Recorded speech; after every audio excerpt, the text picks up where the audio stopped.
जब एक इंसान मजबूर होता है ना, जी हाँ, जब उसे रोटी छीन ली जाती है, जब उससे इज्जत छीन ली जाती है, तो क्रिमिनल बनता है आदमी। बिल्कुल। या वो मर जाता है या मार देता है। जो मार देता है उसको गैंगस्टर कहते हैं। कोई राक्षस नहीं होता जो गैंगस्टर होता है, इंसान होता है। वो भी स्कूल कॉलेज पढ़ने के लिए गया था। बिल्कुल। उसको भी अपने मम्मी पापा से बहुत प्यार होता है। वो अपनी मर्जी से क्राइम नहीं करता सर, हालात उसको मजबूर कर देते हैं। जब किसी के बाप की बेइज्जती हो, किसी की माँ बहन को रोंदा जाए, कौन चुप बैठेगा। अगर किसी के पास जुल्म हो रहा है तो या तो वो जुल्म सहेगा या जुल्म के खिलाफ खड़ा होगा। जो खिलाफ खड़े होते हैं वो क्रिमिनल बन जाते हैं। मजबूर हैं लोग आज जिनके पास रोजगार नहीं है। सबको रोजगार मिल रहा है आज पंजाब में। क्यों रोजगार नहीं मिलता है पंजाबी आदमी को? क्योंकि देते नहीं सर। आप प्रवासी मजदूर को नौकरी देने के लिए तैयार हो, आप एक पंजाबी को नौकरी देने के लिए तैयार नहीं हो। क्यों होता है सर ऐसे? अपनी खुशी से नहीं माँ बाप को छोड़ के जाता। जिन लोगों के यहाँ पे रोजगार बंद हो गए कोरोना में, कौन जिम्मेदार है सर उनका? कहाँ जाए वो? मर जाए? आज बहुत आसान है सोशल मीडिया बैठ के कहना भाई बाहर मत जाओ। क्या बाहर ना जाए तो आत्महत्या कर लें लोग? कहां से मांग के लाए रोटी अपने बच्चे के लिए? कौन से अस्पताल में जाके इलाज कराए अपनी माँ का? जवाब देने वाला कोई नहीं है सर। सलाह देने वाला पूरा समाज है। 1 मिनट में इकट्ठे हो जाते हैं, यार तुमने पंजाब खाली कर दिया, तुम भर लो। तुम तो अपना घर ही भर रहे हो ना यार। कमेंट करना बहुत आसान है किसी के ऊपर। मैं उस सब इंडिविजुअल से पूछता हूं जो सोशल मीडिया पे कमेंट करते हैं बाहर मत जाओ, क्या आपने किसी की मदद करी? सुबह पंजाब में वापस आने के लिए तैयार हैं जो बाहर लोग गए हैं, क्या तुम उनकी जरूरतें पूरी कर दोगे? तुम लोग अगर मोटिवेट नहीं कर सकते, अपना मुंह बंद रखो ना यार। किसी की भावनाओं को क्यों ठेस पहुंचा रहे हो? नमस्कार सर। जय श्री राम। जय श्री राम। बहुत बहुत स्वागत है आपका। आज हम वार्तालाप करेंगे विनय सर के जीवन से जुड़ी कुछ ऐसी महत्वपूर्ण घटनाओं के बारे में और जानना चाहेंगे विनय सर से उनके बारे में कुछ ऐसे सवालों के जवाब जो वो शायद कभी देने में हिचक भी सकते हैं। नहीं मैं एक छोटी सी चीज़ से शुरुआत करना चाहूँगा सर। पहले तो आपका बहुत बहुत स्वागत है। पूछना चाहूँगा कि ये बिजनेस जो है अपना इमिग्रेशन का, जी ये कहाँ से आपके विचार आया मन में और आपने कैसे शुरुआत करी? क्या रहे वो पहले पल जब आपने इस ओर अग्रसर किया अपने आप को? जानना चाहूँगा। बताना पड़ेगा। हाँ, थोड़ा सा। आज देखिए, आज सारे हमारे तो जितने भी श्रोता हैं सब जानना चाहते हैं कि जो हमें बाहर भेजते हैं विनय हरी सर, उन्होंने क्या सोच के बिजनेस चालू किया, कैसे इमिग्रेशन इंडस्ट्री में आया, क्या उनके जीवन के महत्वपूर्ण पल हैं, सब जानना चाहते हैं। आज आपका ही इंटरव्यू है बेसिकली। तो फंस गया हर मैं तो। नहीं बेइज्जती बड़ी होगी सर। नहीं सर, नहीं, बेइज्जती की बात नहीं। हो जाएगी। आपके जीवन से लोग सीखेंगे, मुझे ये लगता है। उन्हें प्रेरणा मिलेगी कि क्या एक सर मैं हार गया था, अच्छा थक गया था मैं। जी एस्ट्रोलॉजी होती है ना, जी ज्योतिष, हाँ जी हाँ जी भविष्यवाणियां। मेरी लाइफ का इतना भयंकर समय चल रहा था, ऐसा समय चल रहा था मेरे ऊपर जी कि कुछ भी करता था फेल हो जाता था। पंजाबी में कहूँ ना, चीकां कढ़ातियां सी मेरियां जी। वक्त ने, समय ने रुला दिया था। कुछ भी करते थे गिर जाते थे। कितनी भी मेहनत कर लो, शाम को आपका दही गिर जाता था। आपने सारा दिन दौड़ धूप करके, मेहनत करके जो भी काम किया, शाम को काम बिगड़ जाता था। ग्रह दशा होती है ना जो, जी तो बहुत प्रभाव करती है आपके जीवन को। सो मेरी ज़िंदगी में ऐसा समय था 2005 से 2008 तक कि दिन में तारे दिखा दिए भगवान ने। अच्छा कुछ भी करने जाता था फेल हो जाता था। रोटी के लाले पड़ गए। किसी दोस्त ने बोला यार पंजाब से ना बाहर बड़े जाते हैं बंदे, तू ही चले जा। क्यों ना जाता जी, बच्चे हैं 2, बच्चों को कौन पालेगा? घर की जिम्मेदारी है, बिल्कुल सब पे होती है। बिल्कुल तो पिस्ता तो बंदा ही है ना। बीवी को थोड़ी बोलोगे तुम जाके नौकरी करो। जी माँ बाप बुजुर्ग हो जाते हैं, जिम्मेदारी आपको संभालनी पड़ती है। हमने भी कोशिश करी, करे इंग्लैंड चले जाओ, इंग्लैंड में बड़े पैसे हैं। अच्छा हमने भी बंदा ढूंढ लिया इंग्लैंड भेजने वाला। वो कह रहा जी इतने लाख लगेंगे आपका वीज़ा लग जाएगा। मैं कहा लाख तो लगेंगे भाई, अपने पास तो लाख भी नहीं है। चल कोई नहीं, विनय कुमार रिश्तेदारों से पकड़ लेंगे, वो ब्याज पे ले लेंगे, भेज देंगे कुछ। हमने इंग्लैंड का वीज़ा अप्लाई कर दिया। जिस एजेंट को कागज दिए थे उसने गारंटी दी थी वीज़ा लग जाएगा, उसने सारे कागज जाली लगा दिए। वीज़ा डाला, 10 साल का बैन लग गया। बैन लग गया। अच्छा 2007 में 10 साल का बैन लग गया। अब आप बाहर नहीं जा सकते। इंग्लैंड की एम्बेसी जब किसी का वीज़ा रिफ्यूज़ करती है ना, ओके, उसको बड़ा बेइज्जत करके रिफ्यूज़ करती है। अच्छा, ये दुनिया में एक ही एम्बेसी है जो या तो आपको इज्जत देती है आपको वीज़ा देके, अगर वीज़ा नहीं देना ना फिर आपकी बेइज्जती करते हैं, लिख के बेइज्जती करते हैं। अच्छा, वो आपकी रिफ्यूज़ल लेटर में लिखते हैं कि आपके इतने पैसे शो किए थे जो इतने पौंड बनते हैं, आपकी औकात नहीं, हमने नहीं वीज़ा देना आपको। अच्छा, तो मेरी रिफ्यूज़ल लेटर में उसने लिख दिया कि भाई तूने तो इस कंपनी के नकली कागज लगाए हैं, तो हमने तुझे वीज़ा नहीं देना, 10 साल के लिए कर दिया बैन। बैन कर, अब करूँ क्या? अब मैंने खुद अप्लाई करना शुरू कर दिया। मैं समझा यार ये तो बड़ा क्लियर कट लिख के दे दिया इन्होंने, क्यों नहीं देना। तो कोई नहीं, ये दोबारा अप्लाई कर देते हैं। मैंने उस सारी एप्लीकेशन को पढ़ा कि कहाँ कहाँ गलती हुई है, मैंने दोबारा अप्लाई कर दिया, दोबारा फिर रिफ्यूज़ल आ गया। अब समझ लगी कि विनय कुमार हरी जी आप बाहर नहीं जा सकते, आपके ऊपर लग गया 10 साल का बैन। फिर काम शुरू कर दिए, कभी गाड़ी बेचनी, कभी बीमा करना। अच्छा, सारा दिन लोगों को मिलता था बीमा कंपनी के चक्कर में। कुछ सलाह मिली किसी से, मैं कहा हाँ भाई कैसे बाहर जाना, करा हाँ जाना। मैं कहा मैंने तो अप्लाई किया था, मेरा तो हुआ नहीं, बट मुझे पता है कैसे होते हैं, मैं तुझे सलाह देता हूँ। मैंने फ्री में लोगों को सलाह देनी शुरू कर दी। कब से? 2007 में। उससे पहले तब मैं नौकरी- बीमा कंपनी में नौकरी करता उससे था। पहले नौकरी करता हाँ बीमा कंपनी में नौकरी करता था, तो लोगों को सलाह देनी शुरू कर दी। वीजे लगने शुरू हो गए लोगों के, 2-4-5 बंदों के वीजे लग गए। मुफ्त सलाह से वीजा हाँ। मिल गया। तो सोचा अब क्या करें।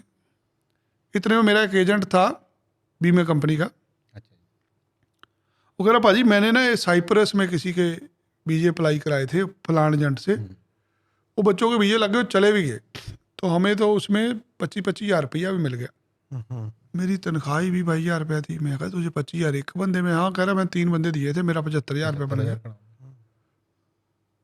तो सोचो जिसकी 20-25 हज़ार रुपया तनख्वाह होती है ना, महीने बाद जिसको सैलरी मिलनी है, उसके लिए 25,000 50,000 रुपये की बहुत वैल्यू होती है। कहने को लाखों करोड़ों की भी वैल्यू नहीं होती, बट जिसको जरूरत है उसको वैल्यू होती है। तो मेरे साथ वाला बंदा, मेरा एजेंट जो मेरा जूनियर था, उसको 75,000 रुपये मिल गए 3 बंदे साइप्रस भेजने के। मैं कहा यार ये तो सिस्टम बड़ा बढ़िया है, कर आप भी करके देखो। हमने भी 2-3 बंदे पकड़ लिए साइप्रस भेजने के लिए। 3 बंदे पकड़े, 2 के वीजे लग गए, हमें भी 25-25 हज़ार रुपये मिल गए। मैं कहा विनय कुमार ये काम बड़ा अच्छा है। हमने जी नौकरी पे रहते रहते 5 बंदे फिर पकड़े, 5 में 4 के वीजे लग गए, लाख रुपये फिर बन गया। वहाँ से नौकरी को करी नमस्ते, हमने अपनी दुकान खोल ली वीजे की। बस फिर काफिला ऐसे चला। भूख लगी थी, भूखे आदमी को रोटी चाहिए, रोटी चाहिए। तो आपको तो भर भर के रोटी मिल रही है, 25-50 हज़ार रुपये एक आदमी मिल रहा है। 2007 में फिर आपने काम तो शुरू 2008 24 दिसंबर को हमने अपनी दुकान का मुहूर्त किया। अच्छा, श्री विजय चोपड़ा जी जो पंजाब केसरी अखबार के मालिक हैं, जी हाँ जी, संपादक हैं, उनको हमने बुलाया मुहूर्त करने के लिए। अच्छा, 24 दिसंबर 2008 को श्री विजय चोपड़ा जी ने हमारे दफ्तर का उद्घाटन करा। ओके, बहुत बढ़िया। तो वहाँ से हमारी एंजल इमिग्रेशन की शुरुआत हो गई। फिर हमने भेजे 50 बंदे, फिर हमने भेजे 100 बंदे, फिर ऐसे चलते चलते यहाँ चलते एक छोटा सा क्वेश्चन पूछना चाहूँगा। जी। जब आपने शुरुआत करी अपने काम की, जी। तो कहीं से कुछ पैसे का लोन वगैरह लेके, कुछ ऐसी चीज़ें लेके कैसी शुरुआत करी? मतलब उसी पैसे से तनख्वाह कैसे, या जो पैसे थोड़े से कमाए उससे? नहीं, शुरुआत ऑफिस क्या- सेटअप कैसे किया? लोन वगैरह लेके किया? बस ऐसे वीजे पिताजी लगते से पैसे मांगे? नहीं, किससे पिताजी किया? को कुछ मिला ही नहीं जी, कुछ नहीं मिला। कुछ नहीं था पिताजी के पास। जब होश संभाला तो कर्जे थे। अच्छा, लोगों को विरासत में क्या मिलता है, इतने बीघा ज़मीन, इतने एकड़ ज़मीन, फार्म हाउस, हमें कुछ नहीं मिला। हम एक स्ट्रगल फैमिली से थे और उस टाइम हालात इतने ख़राब थे कि रोटी चलानी मुश्किल थी। जी तो वही जो बंदे साइप्रस भेज के पैसे कमाए, उसी से दुकान खोली, पहले छोटी खोली, जैसे जैसे पैसे आते गए हम कुर्सियाँ मेज नहीं लेते गए। नहीं लेते गए, काफिला बनता गया। जी। सबसे पहले ऑफिस कहाँ पे खोला आपने? जलंधर में ही जहाँ जलंधर रहते थे। जलंधर में। जो काम शुरुआत करी तो उससे कुछ संतुष्टि प्राप्त हो रही है सर आपको? कुछ हाँ जी, संतुष्टि लाओ प्राप्त हुई? दसो जी, कहाँ भिखमंगा आदमी आज अच्छी रोटी खा रहा है जी। बच्चे पालने बड़े मुश्किल थे, आज बच्चे अच्छे स्कूलों में पढ़ रहे हैं। जानता कोई नहीं था, आज हर आदमी जानता है। अपने में दृढ़ संकल्प जरूरी है किसी काम को शुरुआत करने के लिए, वही आप में रहा और उसी की बदौलत आपने ये सारा। आविष्कार जननी होता है करे। हाँ। जब किसी को भूख लगी होती है ना, जी वो हाँ। रोटी ढूंढ ही लेता है। हम्म, जब कभी आविष्कार होते हैं ना, आविष्कार क्यों होते हैं? वो जरूरत होती है। तो जरूरत थी, भूख लगी थी, आगे कंपटीशन बहुत था, बहुत सारे लोग बाहर जाने वाले थे, बहुत सारे लोग भेजने वाले थे। हमने उन लोगों को बाहर भेजा आज तक जो नहीं जा सकते, वही सवाल कर रहा था। बस क्योंकि उसी से दुकानदारी चल गई। आपने देखा है कि गरीबी में कैसे जिया जाता है, कैसे रहा जाता है, तो गरीबों की मदद करने के लिए आपने क्या ऐसे कदम? भाई गरीबी तो मैं कह रहा हूँ जी, गरीबी मैंने ना सिरे की देखी है। अच्छा, बहुत सारे लोग मेरे साथ सहमत होंगे, क्योंकि जिस समाज में हम रहते हैं ना, ज़्यादातर गरीबी होते हैं। आज आपके अगर 10 लोग दोस्त हैं ना, जी हाँ। और 10 में 6 बंदे गरीब ही होंगे, 4 बंदे अमीर होंगे जो आपसे ज़्यादा पैसे वाले होंगे। तो जो गरीब बंदा होता है ना, उसका पालन पोषण उसके साथी सारे गरीब होते हैं। सो मेरे साथ के जो लोग हैं, मेरे जो फ्रेंड सर्कल था, जी, जी। जिन लोगों में मैं पला बढ़ा हुआ, कोई फुटबॉल सीखता है, कोई मजदूरी करता है, आज भी वो लोग वही काम करते हैं। जो बचपन बीता है वो गरीबी में बीता है, तरसे हैं चीज़ों को। भगवान ना 2 तरह का समय होता है, एक गरीबी होती है, एक अमीरी होती है, सुख होता है, दुख होता है। जो आदमी शुरू में अमीरी देख लेता है ना, बाद में गरीबी देखनी बड़ी मुश्किल होती है। समय ना चीखे निकलवा देता आपकी। बिल्कुल सही कहा, फिर नहीं देखा। मैं कह रहा हूँ भगवान कभी किसी को ना अमीर ना बनाए, गरीबी में चाहे बंदा रहे, अमीर होके गरीब ना कोई बने, मर जाता है बंदा। कहाँ आपको आदत पड़ी हुई है कि आपने थोड़ी रोटी ही खानी है, आपने एक फुल्के से, आपने दाल से पेट भरना है। कहाँ आप बटर चिकन खा रहे हैं और सडनली आपका सब कुछ लुट गया। भाई साहब, ऊपर से नीचे आना बहुत मुश्किल होता है। नीचे से ऊपर जाना फिर। नीचे से ऊपर जाना तो आसान ही पड़ा, परवाह ही नहीं होती किसी को। जो आदमी नीचे से एक बार ऊपर चला गया, उसके बाद संघर्ष शुरू होता है उसका। क्योंकि जब तक आपके पास कुछ नहीं था, आप कहते ओए इधर आओ, आपका नाम तो कोई लेता ही नहीं था। गाल सुन पुत्र, और बच्चे बात सुन, काका गाल सुन, अब क्या कहते, विनय जी, जी हाँ। विनय सर, विनय बाबू कितना ठीक है। वही लोग जो मुझे ओए कहते थे, आज विनय जी, बाबू जी, क्यों? क्योंकि आपने पैसे कमा लिए। चमत्कार को ये समाज में सिर्फ और सिर्फ इज्जत होती है पैसे वाले आदमी की, बेइज्जती होती है गरीब आदमी की, हर रोज होती है। मैंने बेइज्जतियां कराई हैं बाबूजी। मैं कहता हूं जिसने नौकरी करी है ना जिंदगी में, वही हकदार होता है मालिक बनने का। जिसके बच्चे ने कभी नौकरी नहीं करी ना जी, वो नौकर से काम भी नहीं करा सकता। जीवन की असलियत नहीं देखी। सबसे बड़ा काम होता है किसी से काम कराना। खुद तो यार तुम किसी की दुकान पे भी काम कर लोगे, किसी से काम करा के तो दिखाओ। कोई अपने 8 घंटे 10 घंटे आपके पास काम करने आ रहा है, बहुत भाग्यशाली हो आप कि आपके लिए, आपके मिशन के लिए कोई काम कर रहा है। यार आपका तो अपना ही अस्तित्व नहीं था, मुझे जानता ही कौन था। आज विनय हरी एक मिशन है, उसके साथ लोग खड़े हैं, उसकी सोच पे खड़े हैं, इससे बड़ी और अचीवमेंट नहीं हो सकती। सही बात है। जो आदमी जिसने कभी नौकरी नहीं करी, वो कभी भी सफल बिजनेसमैन नहीं बन सकता। जिसको नौकरी का दर्द नहीं पता वो अपने नौकर की दर्द नहीं समझ सकता। सही। मैं जिंदगी में एक ही चीज सीखा हूं, झुक के चलना। माफी मांग लो यार, कुछ नहीं होगा, कमरे में मांगनी पड़ेगी। भगवान की निगाह में नहीं झुके तुम किसी को राजी करने के लिए झुक गए। लोग आपको झुकाना चाहते हैं। मैं हर जगह झुकने के लिए तैयार हूं जहां किसी का भला होता है। आज मैं जहां तक भी पहुंचा हूं, जितनी भी मेरे पास एजुकेशन है, ये सारी चीजें मुझे मेरे पापा ने दी हैं। बहुत ये मेरे पिताजी के संस्कार हैं पिताजी। कि मैं किसी को गालियां नहीं निकालता। मैं सभ्य हूं। मुझे जितनी की भी बुद्धि मिली है, जितना भी मेरे पास ज्ञान है, जो मैं जी। बोलता हूं, जो मेरे विचार हैं, ये सब कुछ मेरे पिताजी का है। पापा सिखाते होते थे कि बेटा पैसे तब है हमारे अगर किसी का काम हो जाए, और पैसे के लिए झगड़ा नहीं करना किसी से, बिल्कुल सही। पैसे के लिए किसी की बेइज्जती नहीं करनी। पैसा सब कुछ नहीं है, इंसान पहले है। यही बंदा समझता नहीं। बड़ी बात। पिताजी के साथ बहुत बड़ी चीज होती है। हाँ, पीछे से पापा का सिखाई- एक्सपीरियंस बहुत था। बिल्कुल एक्सपीरियंस काउंट करता है। जी। उनकी सिखाई हुई चीजें काउंट करती कोई भी हैं। इंसान आज सफल हो रहा है ना, उसके पीछे हाथ उसके एक पिता परिवार ही का। होता है जो चाहता है कि उसका बच्चा जो है उनसे भी आगे निकले। एक पिता का ये सोच है। मैं कह रहा हूँ, मुझे कहा जाता था, मैं कहीं जाता था, मेरे लिए सबसे बड़ा गर्व का दिन क्या था, मैंने कहीं जाना, मैं जाके कहना मैं उनका बेटा हूं। तो किदा मुंडा तू? मैं कहना मैं बिल्ले दा मुंडा। मैं हरी दा मुंडा, मैं हरी बाऊ जी दा मुंडा। अच्छा तू मुंडा होदा? हाँ जी। I have to introduce myself that I am the son of Mr. Hari. Mr. Hari. Yes, that- एक दिन आया, पापा जाते थे कहीं, पापा जाके कहते थे मैं भी नहीं हरी का पापा हूं। हूँ।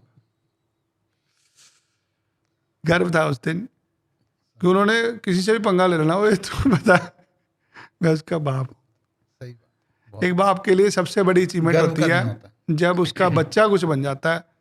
और मेरी जिम्मेवारी लगाई मेरे पिताजी ने कि बेटा तू जिन लोगों को बाहर भेज रहा है ना, तूने उनको इस लायक करना है कि उनके बाप भी फख्र कर सके। बिल्कुल सही।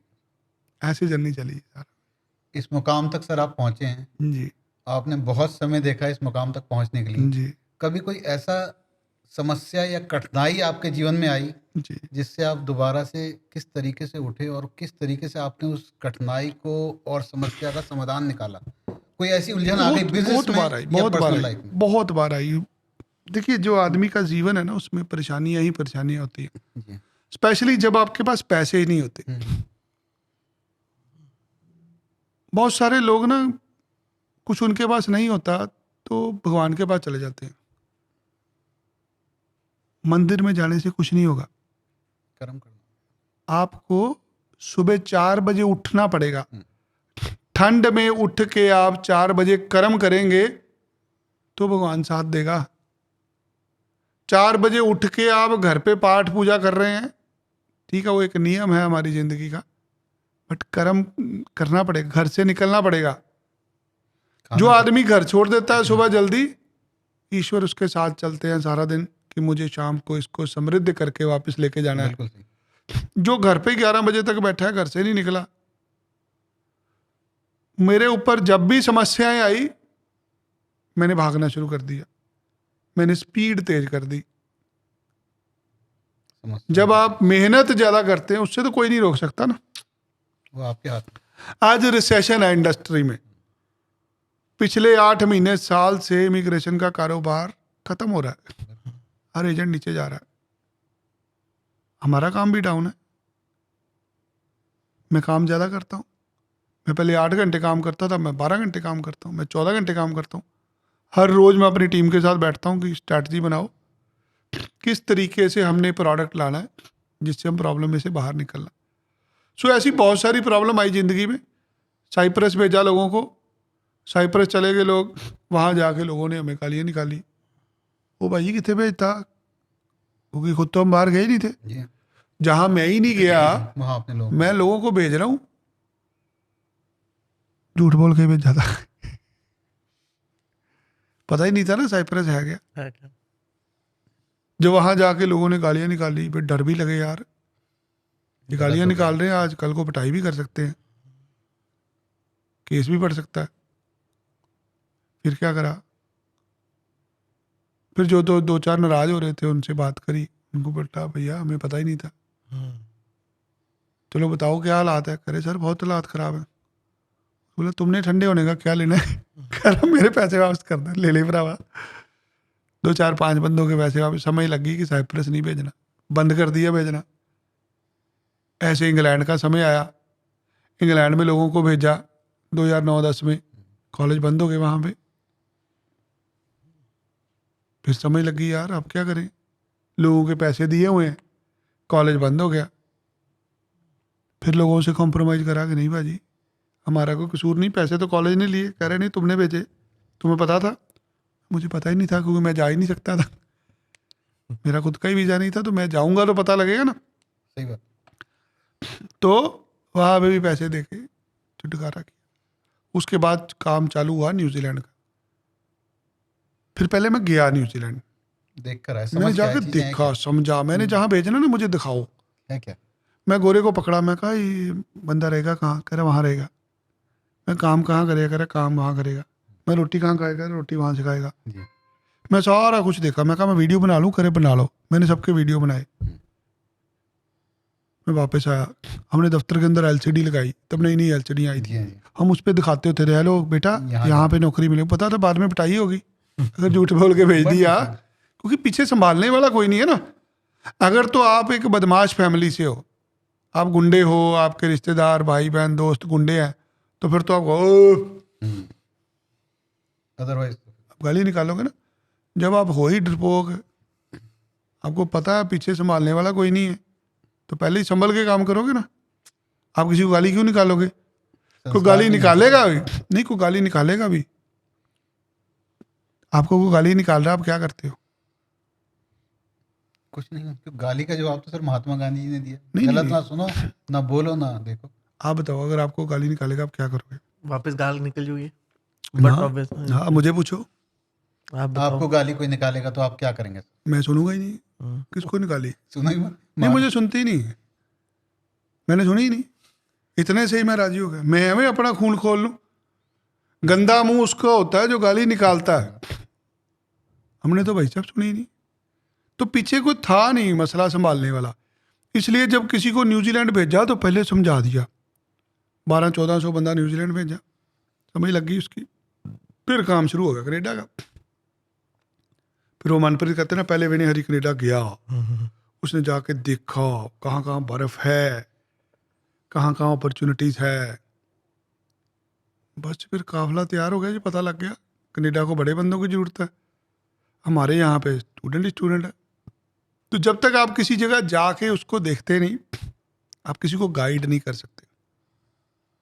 तो बस पे ट्रालियां भर भर के चढ़ाई गाइडेंस के लिए आप घूमे सारी जगह, देखा कहाँ से क्या शुरुआत हाँ जी, मैं करना है। अमेरिका बहुत गया। अच्छा अमेरिका मुझे बहुत है। हाँ, मुझे अमेरिका का वीज़ा मिल गया 2013 में, 13 या 14 में अमेरिका चला गया।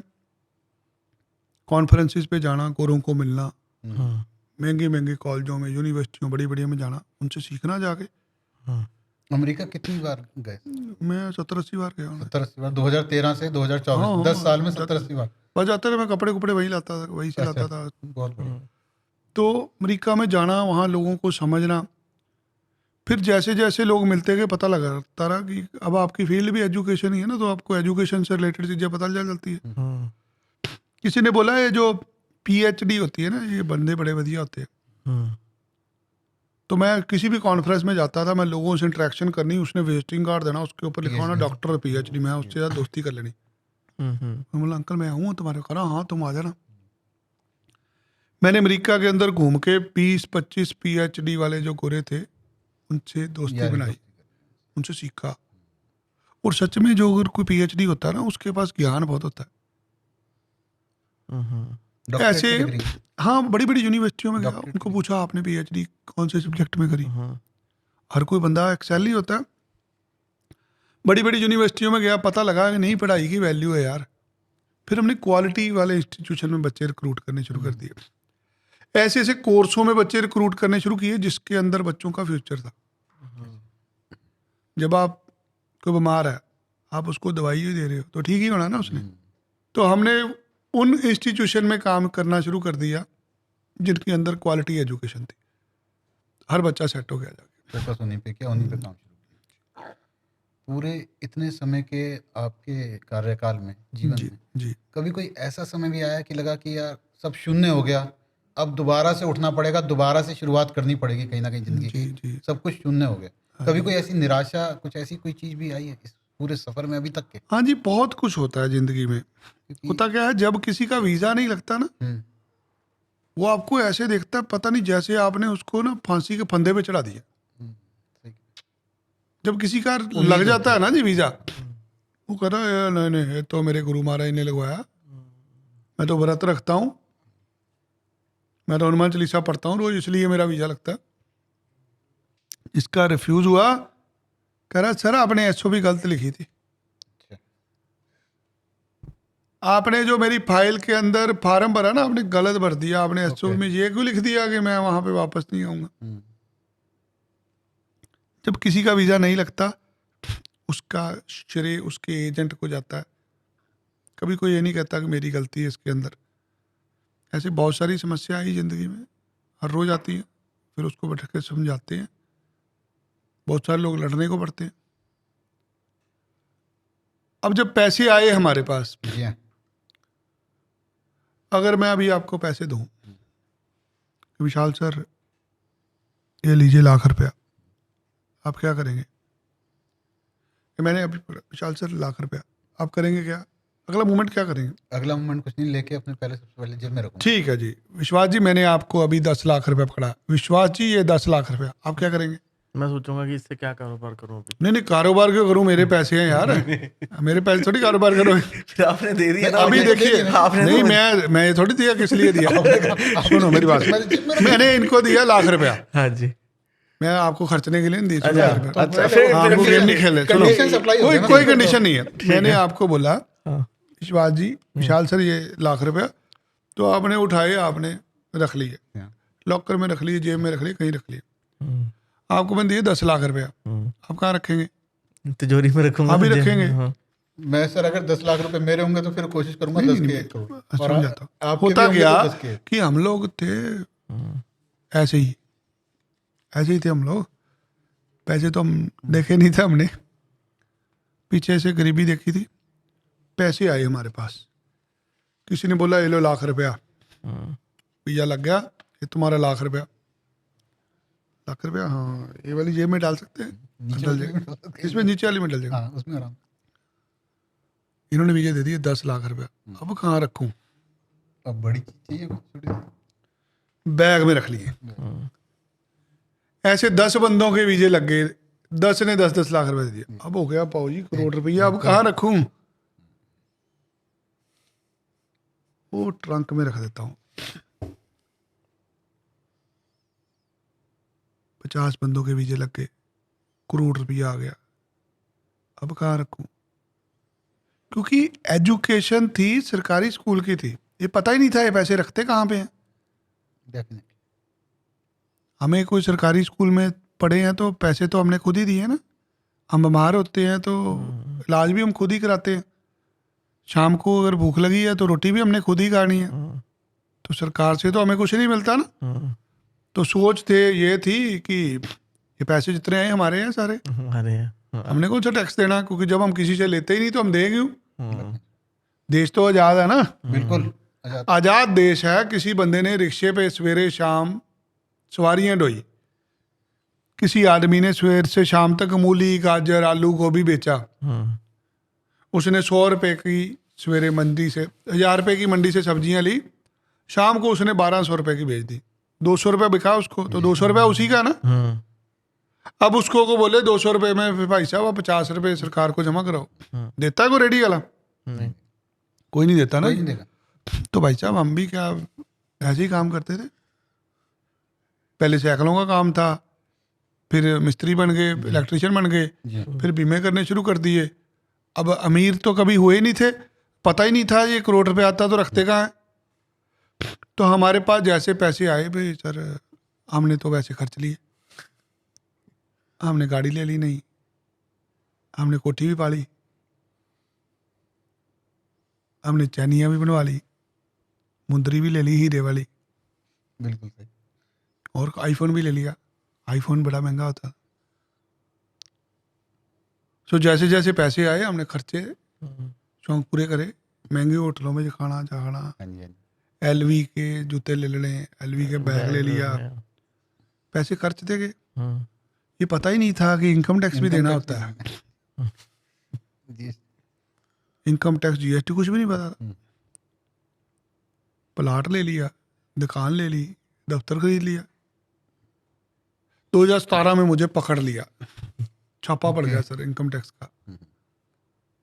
करे टैक्स चोरी है। मैं चोरी कहाँ, चोरी कहाँ होती मुझे बताइए। चोरी होती है मैं किसी दुकान से चोरी करके लाया, मैंने किसी की रेडी से कुछ चुरा लिया, मैंने बैंक से जाके पैसे चुरा लिए, वो तो चोरी होती है ना। सही बात है। करे आपने इनकम टैक्स चोरी किया। मैं चोरी नहीं किया, मैं दिया नहीं। दिया नहीं, अदर वे राउंड, दिया नहीं। नहीं सर, अब मुझे पता ही नहीं ना जी। मैं पढ़ा हूँ, बैचलर करी मैंने डीएवी कॉलेज में, 12वीं तक मैं सरकारी स्कूल में पढ़ा हूँ। तो उसमें कहीं नहीं पढ़ाया गया था सर कि जितने पैसे आप कमाते हैं इतने आपने गवर्नमेंट को भी देने। पापा भी ज़्यादा पढ़े लिखे नहीं थे, तो रिश्तेदार भाईचारा भी सारा ऐसे ही था सर। कभी इनकम टैक्स वाले ऑफिस वाले हमारे ऑफिस में नहीं आए कि विनय कुमार जी आप पैसे कमा रहे हो, आपने इसमें से पैसे हमें भी देने हैं। अब सर्विस टैक्स होता था उन दिनों में। जी सर्विस टैक्स क्या कि मैंने आपको सर्विस दी, आप मुझे टैक्स देंगे, मैं गवर्नमेंट को दे दूंगा। जमा करा, बिल्कुल सही। तो मैं तो वीजा लगाता हूँ ना, तो मुझे तो सर्विस टैक्स को देता ही नहीं, तो मुझे नहीं देता तो मैं भी नहीं देता आगे। तो मुझे पता ही नहीं था कि सर्विस टैक्स भी देना होता है। तो भाई साहब छापा पड़ा। अच्छा जी, 2017। हाँ, बड़े इंटेरोगेट करा, सिर्फ पिटाई नहीं हुई उस टाइम। बहुत सारे ऑफिसर उन्होंने मुझे घेर लिया, करे हाँ भाई पैसे कहाँ, मैं कौन से पैसे, पैसे मैं कोई लूट के थोड़ी लाया हूँ, बैंक मेरे पैसे। अरे कहाँ पड़े, मैं वहाँ पड़े हैं। करे इतने पैसे। मैं कहा हाँ भाई मैं किसी को चोरी थोड़ी करी है, जी हाँ। मैं लोगों के वीजे लगाता हूँ, लोग मुझे पैसे दे के जाते हैं। अरे नहीं ये सब लेके जाएंगे। मैं ले जाओ फिर, कोई नहीं, अब पिटाई थोड़ी कराएंगे, डरपोक आदमी थे हम लोग। सो 2017 में वो मेरे सारे पैसे ले गए सर। अच्छा जी। मेरी मुंदरियाँ थी वो भी उतार के ले गए, चैनी भी उतार ली। तो 2017 में एकदम ही सब कुछ लुट जो गए है, तेरी मोहब्बत में। हाँ एकदम ही सारी कुछ चीजें शून्य की तरफ को जो बात हो रही है। विनय कुमार हरी जी आ गए सड़क पे। अब कहाँ जाएं, अब रोए पिटे, जी हाँ।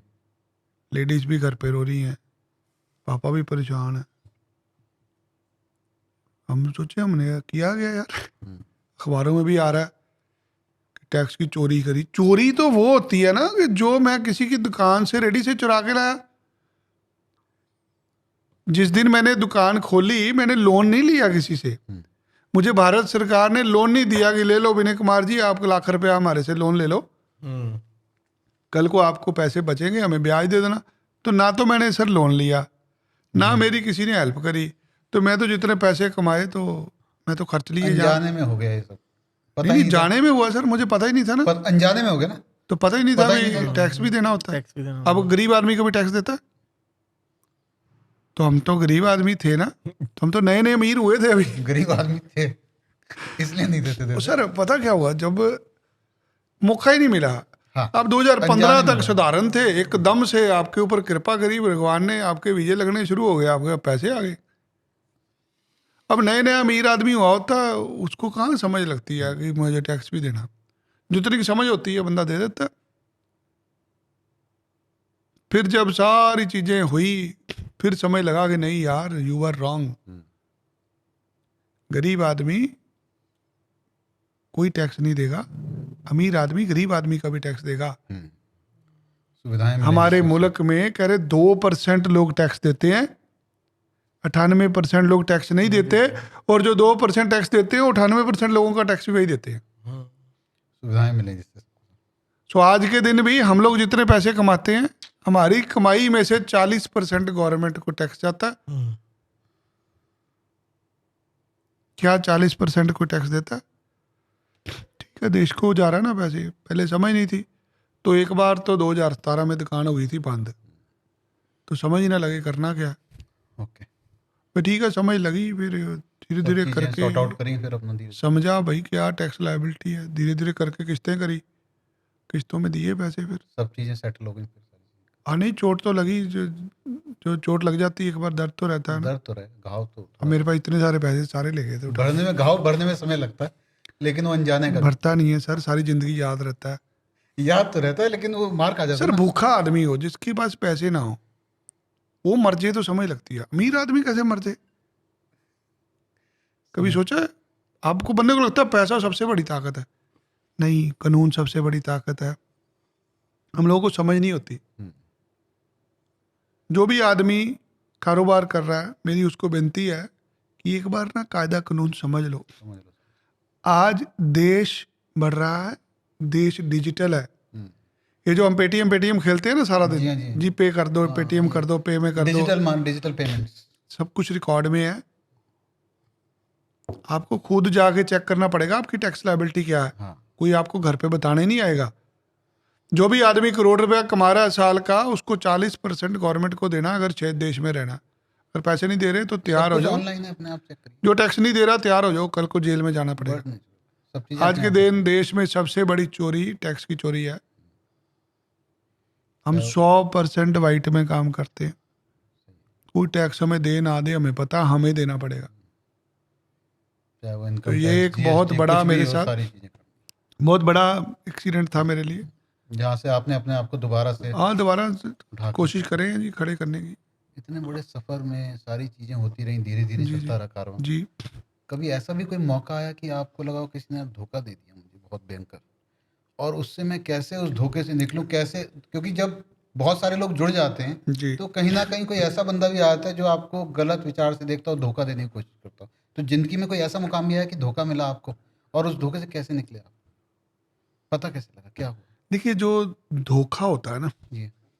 धोखा देते हैं आपको अपने लोग, कभी को बाहर से नहीं आता था। अगर भीषण ना जाता ना जी राम जी के पास, तो रावण मरता ना। बिल्कुल सही। अब वो विभीषण के ऊपर था कि उसको कुछ गलत दिखा उसके अंदर, या उसने भगवान के पास जाना था, वो उसका डिसीजन था। बहुत सारे लोग हमारी कंपनी में नौकरी करते थे हमारे पास, जिन्होंने जितना जोर लगा लिया, जितना जोर वो लगा सकते थे उन्होंने जोर लगाया कि किसी प्रकार इनको चोट पहुंचाई जाए। आपका सबसे बड़ा नुकसान आपके अपने लोग करते हैं, क्योंकि उन्हीं को पता होता है ना आपने क्या क्या करना है। तो किया क्या, मैंने टैक्स चोरी किया था, मैंने उसकी पेनल्टी भी जमा करा दी, मैंने ब्याज भी जमा करा दिया, जो मुझे दंड मिला मैंने वो दंड ले लिया। बट ये जो धोखेबाज लोग हैं उनका बना कुछ नहीं। आज तक गिनती करूं तो शायद 25, 30, 50 लोग होंगे जो मेरे साथ धोखा करके गए होंगे। आज तक बना किसी का कुछ नहीं, किसी का कुछ नहीं, किसी का कुछ नहीं बना। सबने फाइनेंशियल आज भी लोग रोटी के लिए लड़ रहे हैं क्योंकि धोखा करके गए हैं। जो धोखे की सजा होती है सारी जिंदगी मिलती है वो तो, बट जब आप किसी का रिजक छीनते हैं, भगवान आपका रिजक भी छीन लेता है। बिल्कुल। हमारी संस्था के साथ 400 परिवार जुड़ा हुआ है। यहाँ 400 परिवार की दुआएं हैं। मैं अकेला काम नहीं कर रहा, लोगों को सिर्फ मेरा नाम नजर आता है, मेरी कंट्रीब्यूशन मेरे काम के अंदर 1% भी नहीं है। यहाँ पे कंपनी में पिलर हैं, कंपनी के, इसको चलाने वाले लोग हैं, ऐसे ऐसे लोग हैं जिनका नाम नहीं सुना किसी ने, जो मेरे साथी हैं, जिनकी वजह से आज मैं हूं। सही बात। आज लोग उम्मीद से फोन करते हैं जी। कि हमने विनय सर को फोन करना है, लोग उम्मीद से ऑफिस में आते हैं हमने विनय हरी को मिलना है। लोगों के वीज़े अप्लाई होते हैं, लोगों के वीज़े लगते हैं, लोगों के रिफ्यूज़ भी होते हैं। मेरी कंट्रीब्यूशन मेरी जॉब वर्क, बाकी का काम बहुत सारे लोग और करते हैं। कोई कॉल्स में काम कर रहा है, कोई मार्केटिंग पे काम कर रहा है, कोई फाइलिंग पे काम कर रहा है, कोई काउंसलिंग पे काम कर रहा है। सही बात। विनय हरी जो नाम है उसके बीच में मैं 1% हूँ, 99% और लोग हैं। कंपनी का नाम विनय हरी जरूर है, उसके स्टेक होल्डर बहुत सारे लोग हैं। सर आज तक का बिजनेस इतने साल हो गए आपको करते हो, जी, क्या ऐसा लगा कि ये सबसे बड़ा रिस्क लिया मैंने आज बिजनेस में, सबसे बड़ा रिस्क आज तक? जिंदगी सबसे बड़ा रिस्क है। सबसे बड़ा रिस्क है आप मर ना जाओ। हर बंदे को डर है ना, अगर आप हो तो ही जिंदगी है, अगर आप ही नहीं हो तो जिंदगी है ही नहीं। सो सबसे बड़ा रिस्क होता है जब आप दांव पे लगा के चलते हो सब कुछ। हमारी ऑर्गेनाइजेशन में हर टाइम सब कुछ दांव पे होता है, क्योंकि हम जीतने के लिए खेलते हैं। हम लोग हारते नहीं कभी भी। हर रोज कोई ना कोई हमें हराने की कोशिश करता है, वो अपनी तरफ से हमें हरा भी देता है। हम लोग मानते ही नहीं हमारी हार हुई। किसी का एक बार रिफ्यूज हो जाता, किसी का 2 बार, किसी का 4 बार। हम ये फील करते हैं कि नहीं नहीं, ये दोबारा अप्लाई करो यार, ये रिफ्यूजल नहीं चाहिए हमें। मैं पर्सनली रिफ्यूजल में बिलीव ही नहीं करता। जी। ना वर्ड होता ही नहीं दुनिया में, हाँ वर्ड ही होता है। लोग होते हैं जो ना को हाँ में बदलने की हिम्मत रखते हैं। मेरे साथ ऐसी टीम है जिसको डर नहीं लगता। सबको पता है कि हम क्या काम कर रहे हैं। हमारे पास हर रोज के रिजल्ट हैं। ऐसे ऐसे लोगों के विशाल जी वीजे लगते हैं जो कभी सोच भी नहीं सकते थे। जी। आज सबसे बड़ी ताकत हमारे साथ ईश्वर होते हैं। जब हम वीजा अप्लाई करते हैं जी। तो हम भी प्रे करते हैं, बंदे को बोलते हैं आप भी प्रे करके आओ। जब वीजा रिफ्यूज हो जाता है तो आदमी रास्ता ढूंढता है, अब मैं कहाँ जाऊं। तब उसका रास्ता नहीं पकड़ता कोई। हम लोग उसी आदमी को बुलाते हैं जिसका रिफ्यूज हो गया। जो भी आदमी बाहर जाना चाहता है, जिसके पास रुपए पैसे नहीं हैं, आजा भाई, हम बैठे हैं ना तेरे लिए। हम मदद करें। हमें ईश्वर ने ये काम सौंपा है। बिल्कुल। सो बहुत सारी ऐसी प्रॉब्लम्स आती है जिसका हर रोज हम लोग सोल्यूशन निकालते हैं। प्रॉब्लम्स आती हैं कई बार एकदम से। बहुत चीज़ें ऐसी हो गई, जैसे 2017 में इनकम टैक्स का हुआ, उसके बाद आज अगर हम देखें तो रिसेशन आ रहा है, बिजनेस कम जी चल जी रहा जी है। बीच में पिताजी साथ थे वो भी। जी जी। तो ऐसे कठिन समय में क्या रणनीति आप लगाते हैं कि अपने आप को पूरा मोटिवेटेड रखें, पूरा काम के प्रति सजग रखें और काम करते रहें? क्या होता है आप में? मेरा जो मोटिवेशन लेवल कैसे बढ़ाते हैं सर आप अपना? मेरी जो सबसे बड़ी मोटिवेशन है ना जी, वो मेरे लोग हैं। मेरा कोई दोस्त नहीं है। मेरे साथी कौन है? आप शाम को रिलैक्स फील करने के लिए जी। मंदिर जाएंगे, बिल्कुल। भगवान का दौर आप सबसे बढ़िया क्लब में जा सकते हैं, शराब पीने के लिए लोग जाते हैं। शौक है। आप घूमने जा सकते हैं। बहुत सारे तरीके होते हैं जिससे आप अपना एंटरटेनमेंट करते हैं। मैं रात को जब सोता हूं, मेरी रूटीन है, जी हाँ। जब भी मैं सोने के लिए जाता हूं, मैं बेड पे ऐसे सोने लगता हूं। मेरे ये हाथ में लैपटॉप होता है। अच्छा, सोते समय लैपटॉप होता है आपके? मैं जब सोने वाला होता हूँ ना, मुझे लगता है हाँ भाई अब पहली जोक आ गई, तो लैपटॉप एक साइड पे रखता हूँ। अच्छा। बेड के ऊपर ही होता है मेरा लैपटॉप, तो मैं सो जाता हूँ। जो सवेरे उठता हूँ मैं, तो लैपटॉप। फिर उसको ऑन करता हूँ, ओके। फिर काम खत्म करता हूँ। मेरे सबसे ज़्यादा मोटिवेशन मेरी टीम से आती है। मुझे खाना खाना ना, तो मेरे साथ मेरा टीम मेंबर होता है। जी। मुझे मंदिर जाना है, मेरा साथी मेरे साथ होता है। मुझे घूमने जाना है, मेरे साथी मेरे साथ होते हैं। बिल्कुल सही। मेरे साथ काम करने वाले जो साथी हैं जी वो मुझे मोटिवेट करते। हम लोग हर समय चर्चा करते हैं, सर अब क्या करें, अब कैसे आगे करें। कैसे करना है, क्या रणनीति मुझे बनानी कभी है? नहीं लगता कि मैं किसी कम एक्सपीरियंस वाले बंदे से सलाह ले रहा हूँ। जितना ज़्यादा मैं इंटरेक्शन करता हूँ अपनी टीम मेंबर के साथ, जी उतना ज़्यादा मैं मोटिवेट होता हूँ। मैं कोई ऐड रन करी, मैंने वो ऐड चलाई, मेरी टीम ने फ़ोन सुने, मैं टीम को पूछता, अच्छा बताओ क्या पूछा लोगों ने, क्या क्या बात हुई, क्या जानना चाहते हो। कुछ सारे कॉल तो मैं ले नहीं सकता। बट नहीं जब आप रिव्यू लेते हो अपनी टीम से, वो आपको मोटिवेट करती है कि सर मार्केट में ना कोई केस नहीं पकड़ रहा ऑस्ट्रेलिया का, तो फिर सर हम तो पकड़ ही रहे हैं, हमारे तो वीजे आ रहे हैं। जब आपकी टीम को पता है ना कि हमारे वीजे आ रहे हैं, फिर कोई नहीं हरा सकता। मान लो आज 4 वीजे रिफ्यूज हो गए, मैं अपने टीम मेंबर को बोला यार आज 4 वीजे, सर कल 2 आए भी तो थे, सर फाइलें डालेंगे तो आएंगे। आज ऑस्ट्रेलियन एम्बेसी का वीज़ा सक्सेस रेट 40% है, तो हमारा 100% कहाँ से आ जाएगा। नहीं आए, बट 40% लोगों को वीज़ा मिलना है। सही बात, आपने 10 केस डाले, 6 रिफ्यूज होने, 4 मिलने, 4 मिल रहे हैं, एम्बेसी ने 4 तो जो भगवान दे रहे हैं उससे खुश रहो।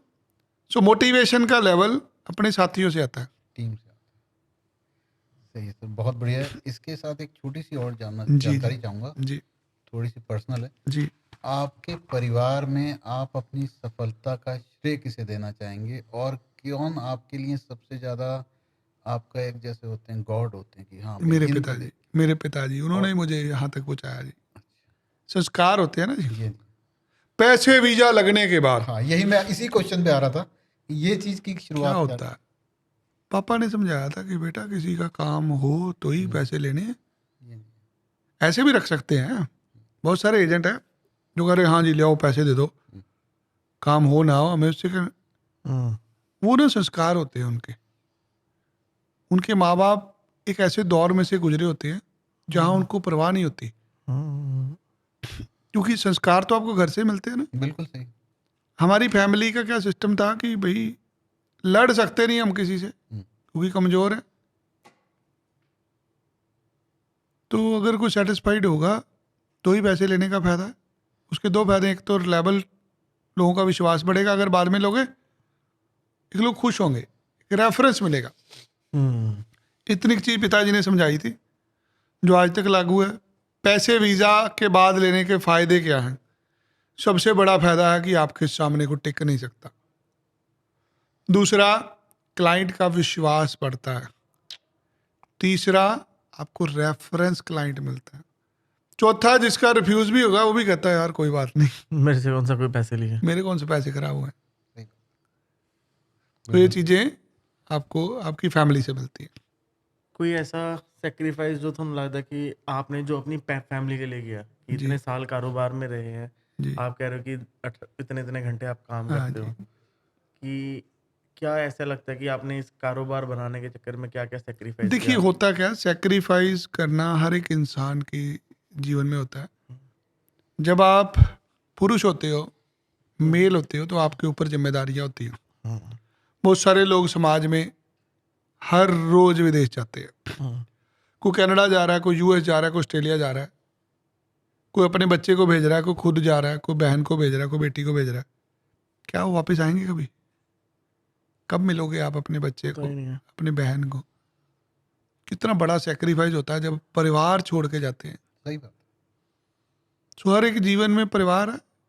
मैंने भी परिवार को छोड़ा है, आज परिवार से दूर रहना पड़ता है, ट्रैवल करना पड़ता है। वो सेक्रीफाइस जरूरी है जीवन जीने के लिए। पुराने समयों में हर एक घर से एक आदमी फौज में भेजा जाता था, वो सारी जिंदगी अपनी फौज में निकाल देता था। आज से 25 साल पहले पंजाब में चलन था, पंजाब से हर घर से एक आदमी सऊदी अरब में काम करता था या दुबई में काम करता था। जी 25-25 साल लोग सऊदी अरब रहते थे, दुबई में रहते थे। ये जितनी बड़ी बड़ी इमारतें नज़र आती हैं आज मिडल ईस्ट में, बुर्ज खलीफा, अल बुर्ज, बड़े बड़े टावर हैं, ये सब हमारे लोगों ने बनाए हैं। सही बात। सो जो घर से निकलता है वो परिवार के लिए निकलता है। सो अगर आप चाहते हैं कि आपके परिवार में सब लोग खुश रहें, तो एक आदमी को तो बलि देनी निकलना ही पड़ती है, पड़ेगा। बलि देनी पड़ती है जी। सो एक आदमी अपना बलिदान देता है जिसमें वो परिवार से दूर रहता है। तो नाम बनता है परिवार का, तो 4 पैसे होते हैं, आप समाज में जिन्हीं लायक रहते हो। तो जिसके पास पैसे नहीं उसकी तो बेइज्जती हो रही सवेरे शाम। ऐसी कौन सी सीख आप, जैसे आपके भी बच्चे हैं, आपने उन्हें कुछ सीख दी होगी जो बच्चों ने आपसे सीखा जी और अपने जीवन में उसे उतारा और आज काफ़ी आगे हैं आपके दोनों। जी। तो ऐसी कौन सी सीख आपने अपने बच्चों को दी जो आप हमें बताएं, तो और जो श्रोता सुन रहे हैं उनको भी वो सीख मिले, वो भी प्रैक्टिकल बच्चे आगे बढ़े। प्रैक्टिकल होने चाहिए बच्चे, आपके पास प्रैक्टिकल स्किल होनी चाहिए। लोगों के बच्चों को आदत नहीं होती काम करने की। पानी पीने के लिए भी आप अपने घर पे आवाज लगाते हो, छोटू मुझे पानी देना, मम्मी मुझे पानी देना, दीदी मुझे पानी देना। ये पहला संस्कार जो एक माँ बाप देते हैं बच्चे को, कि आपने कभी भी बच्चे को परोस के चीज उसके टेबल पे नहीं देनी। दूसरा, बच्चों को प्रैक्टिकल पढ़ाई पढ़ानी है। जो बच्चा स्कूल में पढ़ के आ रहा है जी हाँ। उसको चेक करना है, शाम को उसको प्रैक्टिकल सिखाना है। जब तक आपके बच्चे की प्रैक्टिकल नॉलेज नहीं बढ़ेगी, वो किताबों में कुछ नहीं होगा। बट नहीं, एक परिवार के अंदर माहौल होता है हर किसी का। कुछ लोग पार्टीज में जाते हैं, बच्चों को शादियों पे लेके जाते हैं जहाँ शराबें चल रही होती।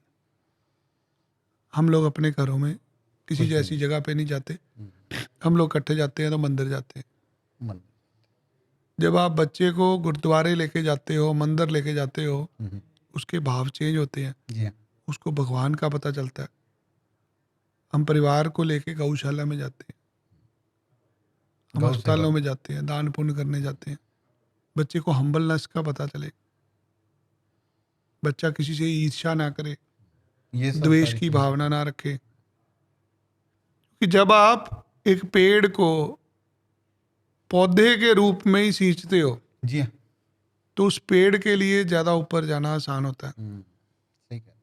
जब आप बचपन में ही किसी को बिगाड़ देते हो तो वो ऐसे ही बनता है।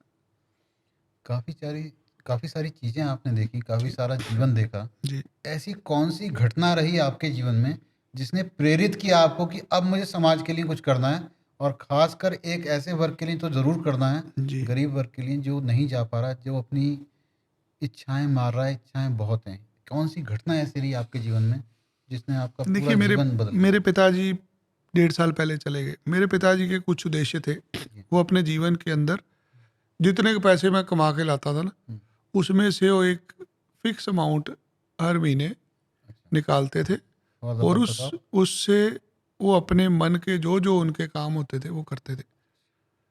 ऐसे 4-5 संस्थाओं के साथ वो जुड़े हुए थे जहाँ पे वो खुद जाके सेवा करते थे। अच्छा जी। जो हमारी कमाई थी, जितनी हमारी इनकम थी, उन पैसों में से पिताजी जाके छोटे छोटे अपने जहाँ जहाँ पे उनका मन था, जहाँ पे उनकी श्रद्धा थी, उस हिसाब से वो पैसे जिस खर्च सेवा करते में थे। लगाना चाहते थे। हाँ, वो अपने तरीके से करते थे। हाँ।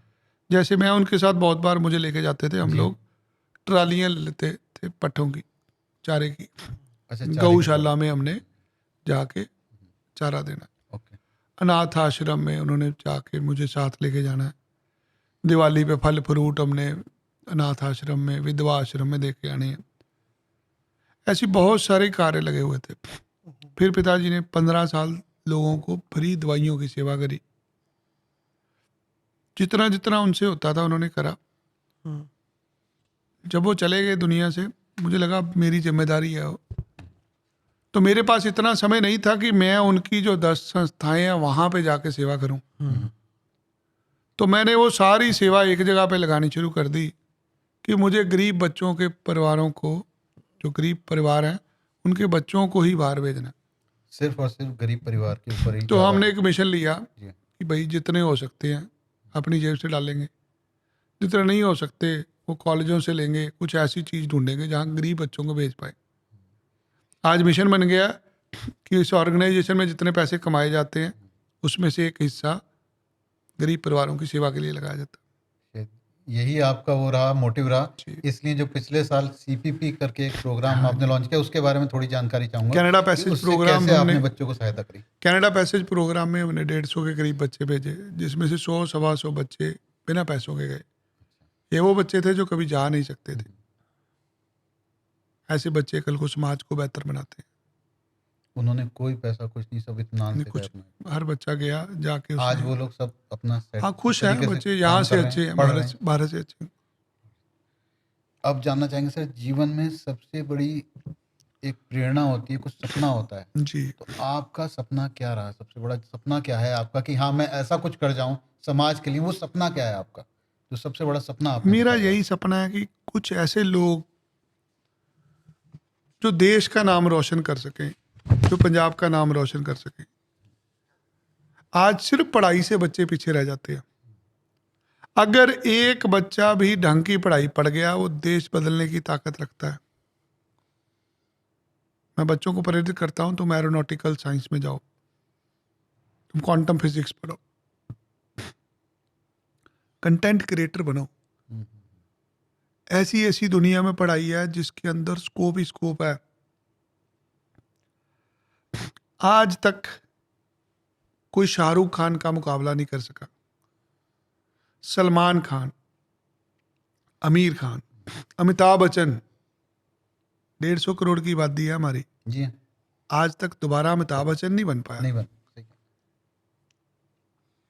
एक आदमी अगर अच्छे तरीके से पढ़ जाए, अगर हम लोग एक आदमी की खूबियां आइडेंटिफाई करके उसको करियर दे दें उसके मुताबिक, वो अमिताभ बच्चन बन सकता है।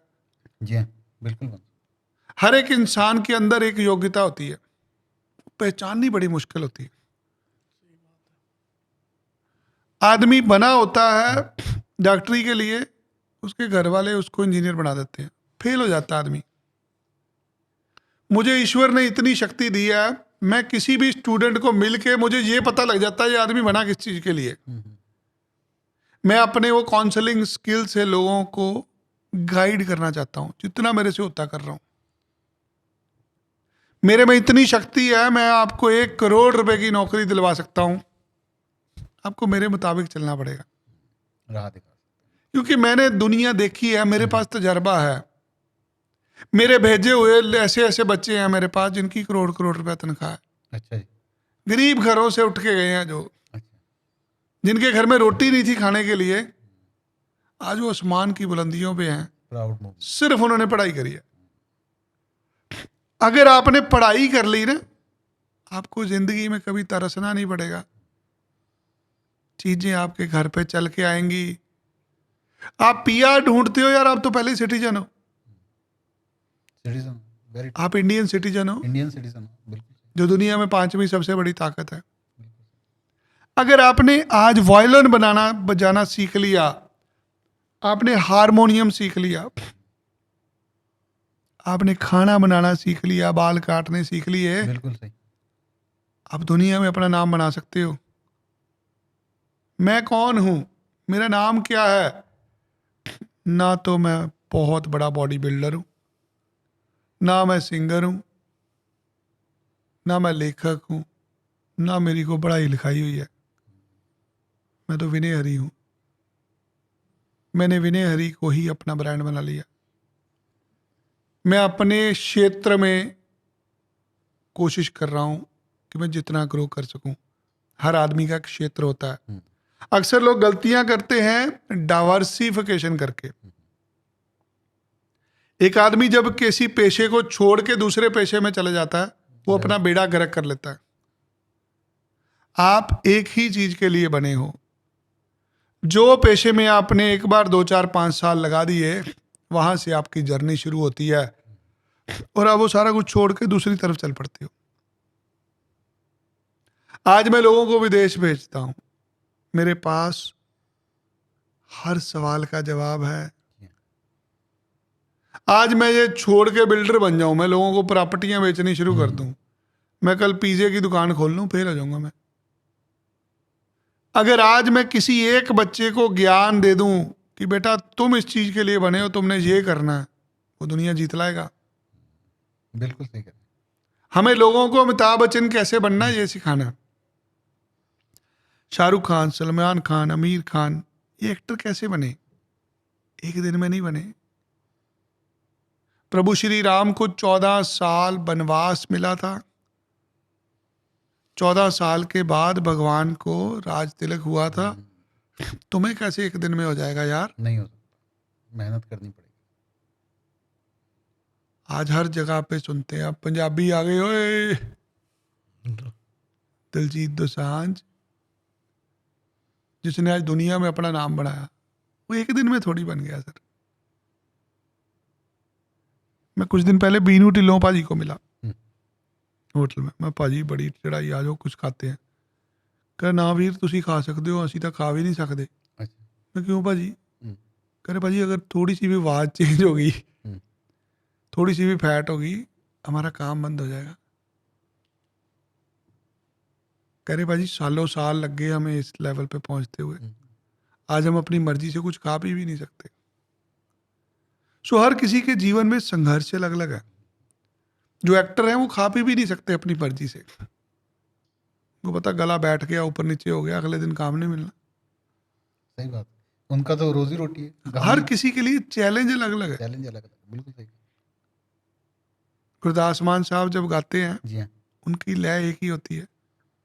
अब गुरदास मान साहब कोई और काम नहीं करते, वो एक ही काम करते हैं। गाने का। सो जो आदमी एक ही काम करता है वो कहीं पे भी पहुंच सकता है।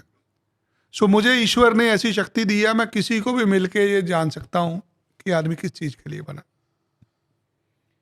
विनय हैरी एजुकेशन कंसल्टेंट प्राइवेट जी लिमिटेड, विनय हैरी जी ने शुरू किया, जी किसी उद्देश्य से शुरू किया होगा। जी जब शुरुआत की होगी, कोई उद्देश्य होगा, कोई सपना होगा। जी। तो क्या वो उद्देश्य आपका पूरा हुआ अभी तक? मिशन बहुत बड़ा है जी, लोगों की जिंदगियां बदल रही हैं। हम लोगों ने रखा था यार हम इतने बंदे भेजेंगे, अपॉर्चुनिटीज और भी बहुत है, गरीबी बहुत है, ज़्यादा से ज़्यादा लोगों को रोजगार मिले। ऐसे ऐसे लोग हमारे पास आ रहे हैं जो तंग आ चुके हैं अपने जीवन से, जो टूट चुके हैं। मुझे अपना समय याद आता है जब मैं बीमा कंपनी में काम करता था, मैं टूट गया था। अगर मैं इस फील्ड में नहीं आता शायद मैं आत्महत्या कर ली होती मैंने, जितना मैं दुखी था अपनी जिंदगी से। विशाल जी मैंने मजबूरी देखी है। जब एक इंसान मजबूर होता है ना, जी हाँ। जब उसे रोटी छीन ली जाती है, जब उससे इज्जत छीन ली जाती है, तो क्रिमिनल बनता है आदमी। बिल्कुल। लोग आत्महत्या क्यों करते हैं? टूट जाते हैं टूट लोग। जाते हैं जब एक आदमी एंड हो जाता है ना जी उसका, या वो मर जाता है या मार देता है, जो मार देता है उसको गैंगस्टर कहते हैं। ये नॉर्मल लोग होते हैं, कोई राक्षस नहीं होता जो गैंगस्टर होता है, इंसान होता है। वो भी किसी का बेटा होता है, वो भी स्कूल कॉलेज पढ़ने के लिए गया था, बिल्कुल। उसको भी अपने मम्मी पापा से बहुत प्यार होता है।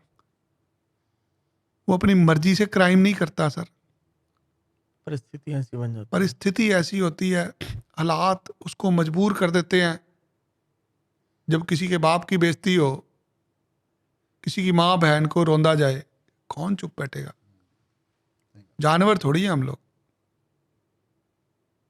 कोई धर्मात्मा भी हो चाहे, अगर किसी के पास जुल्म हो रहा है तो या तो वो जुल्म सहेगा या जुल्म के खिलाफ खड़ा होगा। खिलाफ डायलेट करें। जो खिलाफ खड़े होते हैं वो क्रिमिनल बन जाते हैं, जो नहीं सह पाते वो मर जाते हैं, टूट जाते हैं। मजबूर हैं लोग आज जिनके पास रोजगार नहीं है।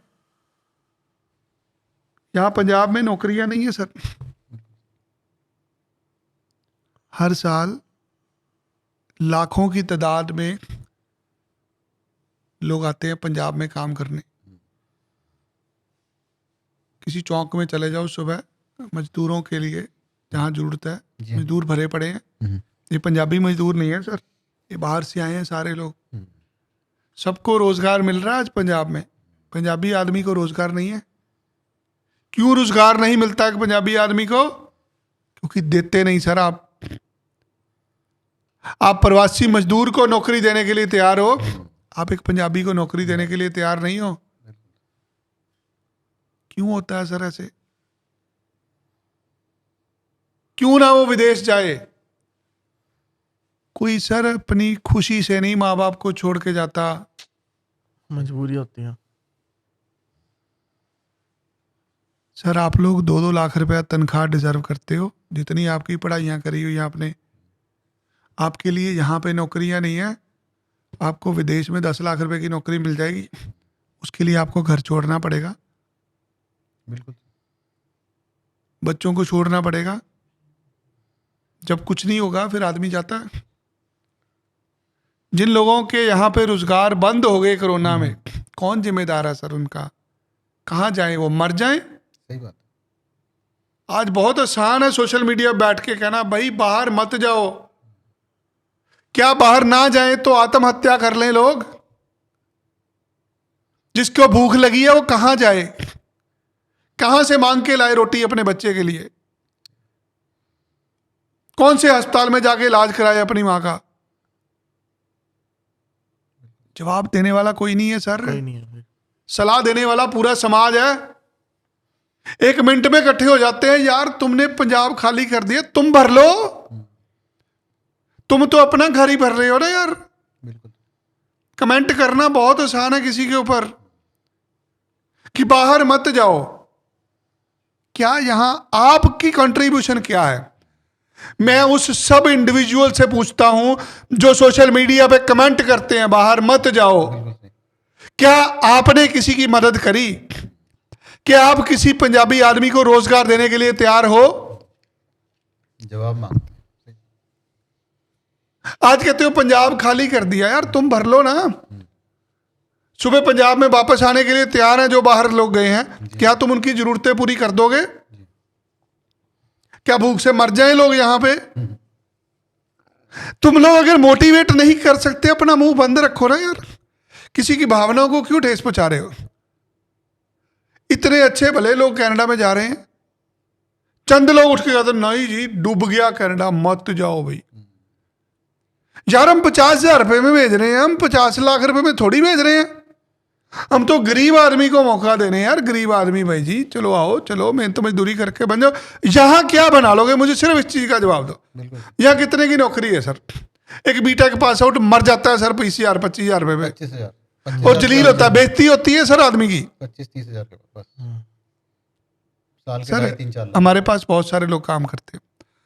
जिस दिन मैं किसी एम्प्लॉय की बेइज्जती करूं ना जी, भगवान करे मेरी जिंदगी मेरा आखिरी दिन हो।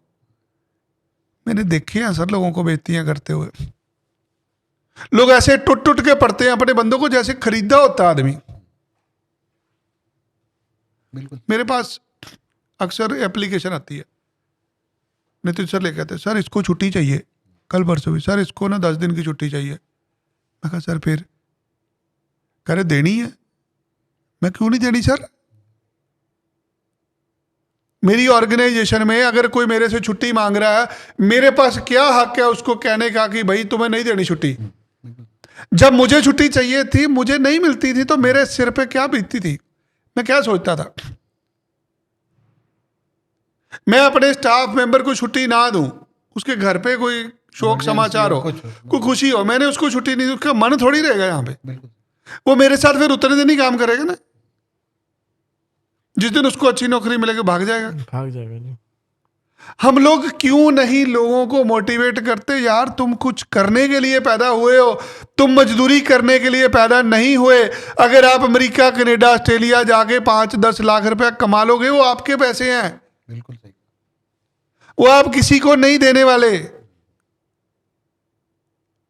मेरा खुला चैलेंज है, लोग मेरे सामने बैठे हैं आगे जो कहते हैं बाहर नहीं जाना चाहिए। यार कौन सा ऐसा पंजाबी आदमी है जो कहता मैं जिम्मेवारी लेता हूं, यार मैं बंदों को काम पे देता हूं? तुमने यार 10,000 रुपया देना बाहर, अगला 5 लाख रुपया कमा रहा है। फर्क बहुत ज्यादा। अगर सर हम भूखे को रोटी नहीं दे सकते, हम रोटी छीने ना। या तो आप मेरे साथ हो या मेरे खिलाफ हो, और चीज मुझे कुछ नहीं समझ लगती। या तो आप ये वीडियो देखो, मुझे अप्रिशिएट करो, नहीं तो मेरा चैनल अनसब्सक्राइब कर दो, मत देखो इसको। मुझे नहीं दिखानी किसी नेगेटिव आदमी को कुछ ऐसी वीडियो। सही बात। या तो तुम्हारा भगवान में विश्वास है या नहीं है। मेरा बहुत ज्यादा है, मुझे अपने श्री राम पे बहुत भरोसा है। मैं जिस आदमी का काम पकड़ता हूं, भगवान मेरे साथ चल के उसका काम करते हैं। बिल्कुल। तो हमें मोटिवेट करना है लोगों को कि लोग बाहर जाके कुछ करें। इस मोटिवेशन के ऊपर ही थोड़ी सी जानकारी चाहूँगा। मोटिवेट करना है उन लोगों को कि बाहर जाके काम करें। जी। काम करें, कैसे करें, किस वीज़ा कैटेगरी पे जाएं, किस वीज़ा से उनका भविष्य सुधर सकता है। बच्चे हैं तो क्या एजुकेशन स्टडी वीज़ा पे जाएँ, विजिटर पे देखिए, जाएँ, किस पे जाएँ? गरीब आदमी सिर्फ विजिटर वीज़ा ले सकता है, वो 50,000 लाख रुपए में मिल जाता है। जिसके पास 25-30 लाख रुपया है वो स्टडी वीज़ा पे चला जाएगा। हम लोग उसको मोटिवेट ही नहीं कर रहे जिसके पास करोड़ रुपया पड़ा हुआ है। जिसकी अभी पढ़ाई में अच्छे नंबर हैं वो ऑस्ट्रेलिया चला जाए, वहाँ अच्छी फीस पैसे बन जाते। अपना कुछ बेच भी दोगे ना, यहाँ पे 4 गुना बना लोगे। यहाँ चॉइस आ जाती है ऑस्ट्रेलिया या कनाडा, कहाँ पे, या यूएस सर कहाँ के लिए सही है? जहाँ का वीज़ा मिलता है एक बार निकल जाओ यहाँ से। कहीं भी निकल जाओ। अगर एक वीज़ा लग गया कल को 4 वीज़े लगा लोगे और पता नहीं तुम्हारी डेस्टिनी तुमने कहाँ ले जाना, भगवान ने कहाँ नहीं लेके जाना। अगर मेरे बोलने से, अगर मेरी थोड़ी सी मेहनत करने से किसी की जिंदगी बनती है तो मैं तो तैयार हूं सर उसके लिए। कोई आदमी ये वीडियो देख रहा हो कह रहा सर मेरे पास एक भी पैसा नहीं है, आजा भाई, मैं हाथ जोड़ के खड़ा हूं, आजा, ले ले वीजा, ले ले, लिख के दे दे मुझे, सर मैं 6 महीने बाद दे दूंगा। 6 महीने बाद दे देना यार, थोड़े दे देना, मत देना, जाओ अपनी जिंदगी बना लो। जो लोग नौकरी कर रहे हैं 25-30 हज़ार रुपये कमा रहे हैं, 20 क्या हज़ार बनेगा सर 25,000 रुपये वाले के पल घर पे क्या जा रहा है सर? क्या? अगर उसके घर पे कोई बीमार हो गया ना सर, उसने टेंशन में मर जाना सर, कहाँ से पैसे लाएगा? बेइज्जत होते हैं सर लोग, बेइज्जतियां होती है लोगों की। सबसे बड़ी बीमारी होती है बेइज्जती, सबसे बड़ा रोग होता है बेइज्जती, इंसल्ट। किसी को सर 5 लाख रुपया दे दो, साथ में उसको माँ बहन की गालियां निकाल दो, वो आपका सिर पाड़ के जाएगा सर। बिल्कुल सही। किसको प्यार कर लो सर, बोलो भैया मेरे पास एक पैसा नहीं है, मैं आरती करूंगा शाम को, मैं गुरुद्वारे जाकर अरदास करूंगा यार तेरा दुख ठीक हो जाए। आपने 1 रुपये की मदद नहीं करी सर बंदे की, फिर भी वो आदमी आपसे खुश है कि आप उसके लिए प्रे कर रहे हैं। बिल्कुल सही। सर युवाओं को क्या मोटिवेशन, अभी आप गाइडेंस देना चाहेंगे कि आज की डेट में जो अभी 12th पास आउट हैं या जो ग्रेजुएशन करके जी। हट रहे हैं, वो अब फ्यूचर में क्या करें? यहाँ रहें, बाहर जाएं? बाहर जाना है कौन सी कंट्री जाएं? अब +2 की है, जी, कौन सी कंट्री जाना चाहिए उसको? जाना भी चाहिए कि नहीं, कि ग्रेजुएशन जरूर करके जाना, जरूर जाना चाहिए। जो बंदा हमारा वीडियो देख रहा है उसके अंदर एक जाने का शौक है तो ही उस तक ये वीडियो पहुंचती है। अगर जाएंगे अपने सपने साकार कर लेंगे, नहीं तो यहाँ पे आईफोन लेके दिखाना मुझे। कभी जिंदगी में आईफोन नहीं ले पाओगे, मर्सिडीज तुम्हारे सपने में रहेगी, BMW तुम्हें देखने को नहीं मिलेगी, अच्छे होटल में तुम खाना नहीं खा पाओगे, बेइज्जतियाँ कराओगे सारी जिंदगी। तुम्हारे पापा ने भी कराई होंगी, तुम्हारे रिश्तेदारों ने भी कराई होगी, तुम्हारी भी बेइज्जती होगी।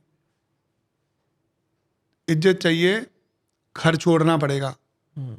नहीं बाहर जाना, जाओ बेंगलोर चले जाओ, सुबह हैदराबाद चले जाओ, दिल्ली चले जाओ, जहां तुम्हारे मूल्य मिलता है मेहनत का वहां चले जाओ।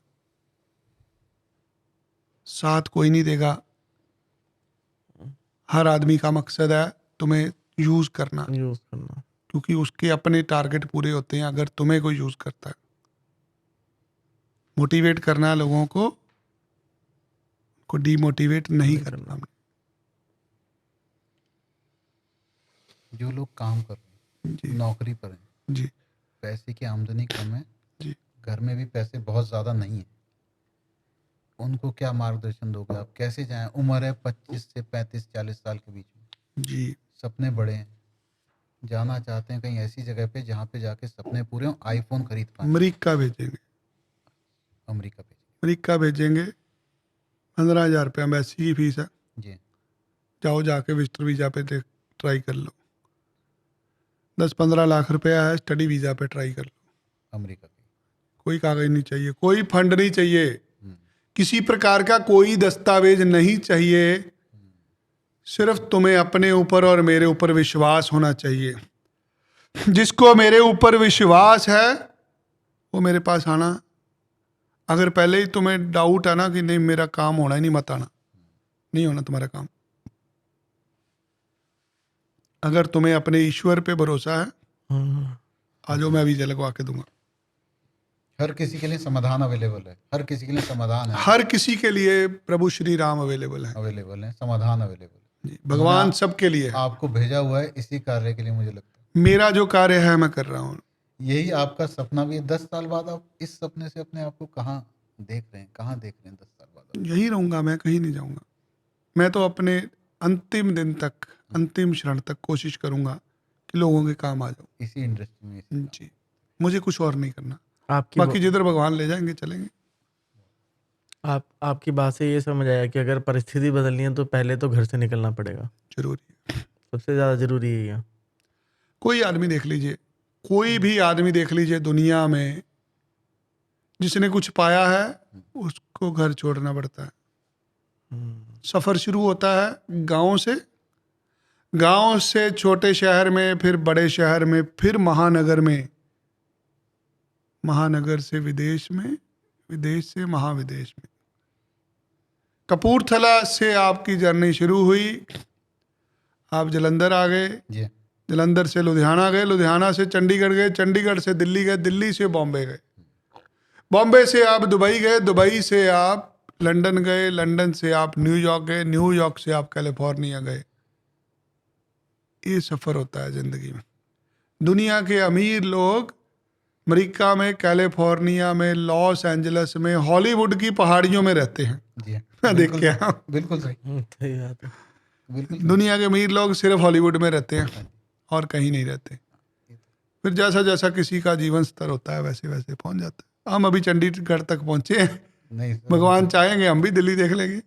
अपने जीवन को सुधारने के लिए, अपने सपनों को पूरा करने के लिए, जी अगर किसी के मन में आशा है, आप पे विश्वास है, जी। कहाँ आके मिले विनय हैरी जी को? गूगल पे बैठे रहते हैं हम सारा दिन, फेसबुक पे होते हैं, इंस्टाग्राम पे, कैसे कैसे? यूट्यूब पे लिखिए कहीं पे भी विनय हरी, आपको एक लिंक मिल जाएगा ऑनलाइन अपॉइंटमेंट का। जी हाँ। 1-to-1 ऑनलाइन अपॉइंटमेंट बना लीजिए। स्क्रीन पे नंबर दिए गए, किसी नंबर पे कॉल करके अपॉइंटमेंट बना लीजिए। मैं हफ्ते के सातों दिन चंडीगढ़ में अवेलेबल होता हूँ, कभी भी मुझे आगे मिल सकते हैं। आके अपने सपने पूरे कर सकते हैं, आपसे सलाह ले सकते हैं, अपना मार्गदर्शन कर सकते हैं। बहुत बहुत धन्यवाद करूंगा सर। जय श्री राम। आपका बहुत बढ़िया समय हमें मिला, बहुत ज्ञान की बातें मिली, बहुत अच्छा लगा। बहुत कुछ रघुपति सीखने को राघव मिला। राजा राम पतित पावन सीता। जय श्री राम। जय